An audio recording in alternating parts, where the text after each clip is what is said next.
Assalamualaikum warahmatullahi wabarakatuh. Perkenalkan, nama saya Ika Wulandari dengan NIM 50225. Di sini saya akan menjelaskan proses pembelajaran berdasarkan standar kurikulum 2013, kurikulum darurat, dan kurikulum paradigma baru. Yang pertama, kurikulum 2013. Pembelajaran kurikulum 2013 adalah bentuk pembelajaran yang diharapkan sebagai akibat kebijakan keberlakuan kurikulum 2013. Kebijakan tentang pembelajaran kurikulum 2013 ini tercantum dalam dokumen regulasi Permendikbud nomor 81A tahun 2013 yang diperbarui dengan Permendikbud nomor 104 tahun 2014 tentang pembelajaran. Proses pembelajaran kurikulum 13. Proses pembelajaran kurikulum 2013 dikembangkan atas prinsip pembelajaran siswa aktif melalui kegiatan mengamati atau melihat, membaca, mendengar, menyimak, menanya, lisan atau tulis, menganalisis, menghubungkan, menentukan keterkaitan, membangun cerita atau konsep, mengkomunikasikan lisan, tulis, gambar, grafik, tabel, dan chart. Nah, 3 model andalan kurikulum 2013. 3 model yang menjadi andalan pada kurikulum 2013 adalah model pembelajaran berbasis project based learning, model pembelajaran berbasis masalah, problem based learning, model pembelajaran penemuan atau discovery learning.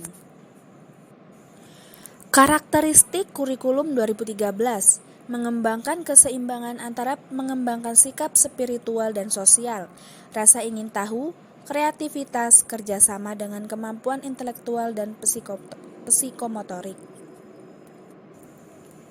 Yang selanjutnya adalah kurikulum darurat. Dalam pelaksanaan pembelajaran, satuan pendidikan tetap dapat menggunakan perangkat ajar berupa buku teks pelajaran yang sudah digunakan pada kurikulum 2013 dengan cara memilih materi yang sesuai dengan kompetensi yang digunakan pada kurikulum 2013 yang disederhanakan. Pada tingkat sekolah dasar, pemerintah menyediakan modul belajar literasi numerasi yang dapat digunakan oleh siswa, orang tua, dan guru di jenjang SD dalam memfasilitasi pembelajaran peserta didik dalam masa pandemi COVID-19 atau kondisi khusus lainnya. Modul ini juga diharapkan dapat menjadi inspirasi bagi guru untuk mengembangkan perangkat ajaran lain dalam upaya memfasilitasi peserta didik untuk belajar dalam kondisi khusus.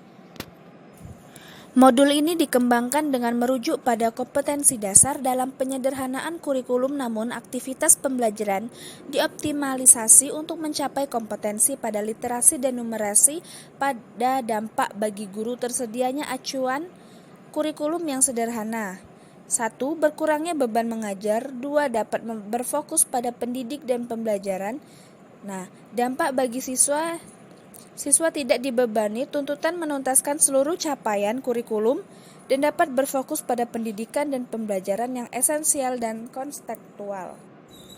Dampak bagi orang tua adalah mempermudah pendampingan pembelajaran di rumah, kesejahteraan psikososial orang tua meningkat. Dengan kurikulum darurat ini, maka guru tidak lagi diharuskan memenuhi beban kerja 24 jam tatap muka dalam 1 pekan selama pembelajaran di masa pandemi. Yang selanjutnya adalah kurikulum paradigma baru.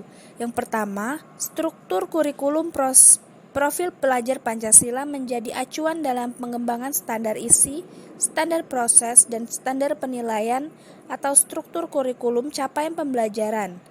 Yang kedua, hal yang menarik dari kurikulum paradigma baru yaitu jika pada KTSP 2013 kita mengenal istilah KI dan KD, yaitu kompetensi yang harus dicapai oleh siswa setelah melalui proses pembelajaran, maka pada kurikulum paradigma baru kita akan berkenalan dengan istilah baru yaitu capaian pembelajaran.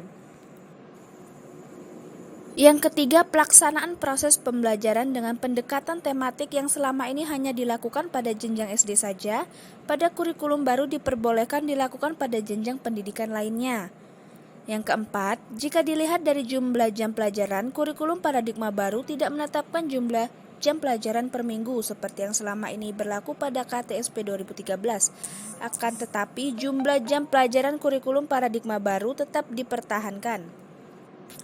Yang kelima adalah sekolah juga diberikan keleluasan untuk menerapkan model pembelajaran kolaboratif antara dua pelajaran serta membuat asesmen lintas mata pelajaran, misalnya berupa asesmen sumatif dan dalam bentuk proyek atau penilaian berbasis proyek.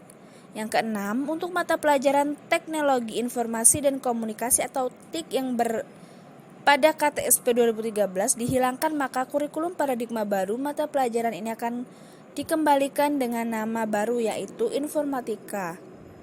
Yang terakhir adalah untuk mata pelajaran IPA dan IPS jenjang sekolah dasar kelas 4, 5, dan 6 yang selama ini berdiri sendiri, dalam kurikulum paradigma baru kedua mata pelajaran ini akan diajarkan secara bersamaan dengan nama pelajaran yaitu Ilmu Pengetahuan Alam Sosial atau IPAS.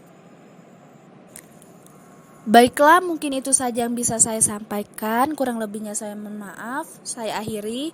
Wassalamualaikum warahmatullahi wabarakatuh.